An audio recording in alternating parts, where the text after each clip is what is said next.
Yəni bugünkü Ermənistandan 1 milyon 800 min Azərbaycan türkü çıxarılıb.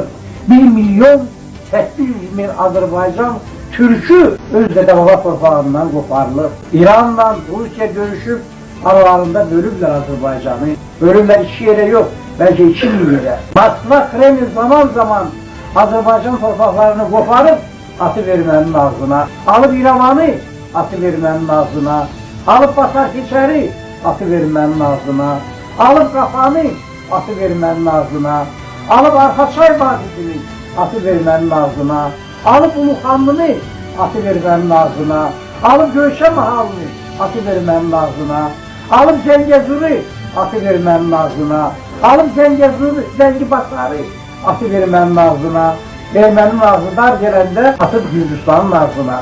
Mesxeti torpağını, atıb Gürcüstanın ağzına. Borçalını, atıb Rusiyanın ağzına. Dərvənd mahalını parçalamışlar. Mən öz safçıma, müstəntiqimə dedim, sən kimsən? Milliyyətçi, dedim, mən Rusam.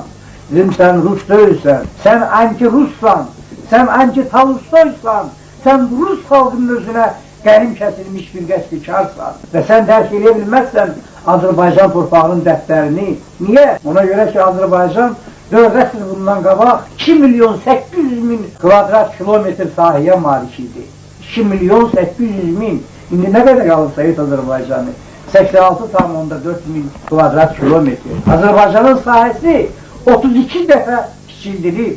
Ərzim aman qalar, Ağqalar aman qalar, yıxılar uca dağlar, tozu bir zaman qalar. Biz indi o dağın bir tozcuğuyuq. Əjdahanın ağzı yekə, dadanıbdır bizim kökə, geçmişini yeyirdir, qorxuram kalın tökə.